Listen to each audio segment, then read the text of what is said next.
किसी जंगल में 4 चोर रहते थे।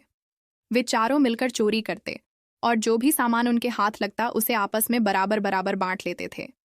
वैसे तो वे चारों एक दूसरे के प्रति प्रेम प्रकट करते थे, किंतु मन ही मन एक दूसरे से ईर्ष्या करते थे। वे चारों अपने मन में यही सोचते थे कि यदि किसी दिन मोटा माल मिल जाए तो वह अपने साथियों को मारकर सारा माल हड़प लेगा। चारों चोर मौके की तलाश में थे, किंतु उन्हें ऐसा मौका अभी तक नहीं मिला था। चारों चोर बहुत ही दुष्ट और स्वार्थी प्रवृत्ति के थे।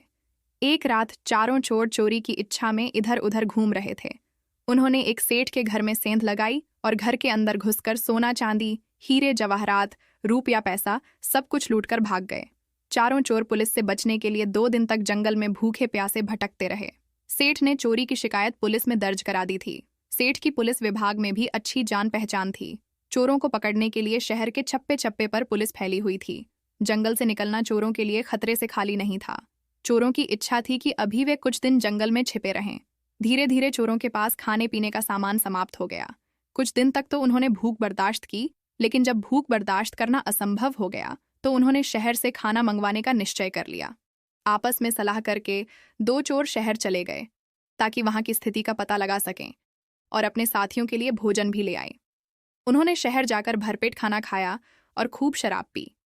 उसके बाद उन्होंने योजना बनाई कि वे अपने दोनों साथियों को मारकर सारा माल खुद हड्डप लेंगे। दोनों ने योजना को अंजाम देने के लिए खाने में जहर मिला दिया और जंगल की ओर लौटने लगे।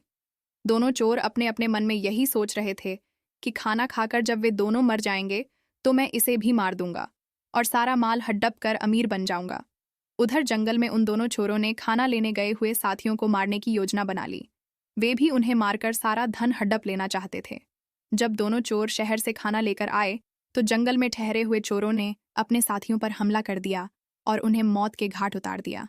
अपने साथियों की हत्या करके वे दोनों चोर आराम से खाना खाने बैठ गए। खाने में पहले से जहर मिला होने के कारण वे दोनों भी तड़प तड़प कर मर गए। इसलिए कहते हैं कि बुरे का अंत हमेशा बुरा ही होता है। शिक्षा। इस कहानी से हमें यह शिक्षा मिलती है कि मनुष्य को बुरे काम नहीं करने चाहिए, क्योंकि बुरे का अंत बुरा ही होता है।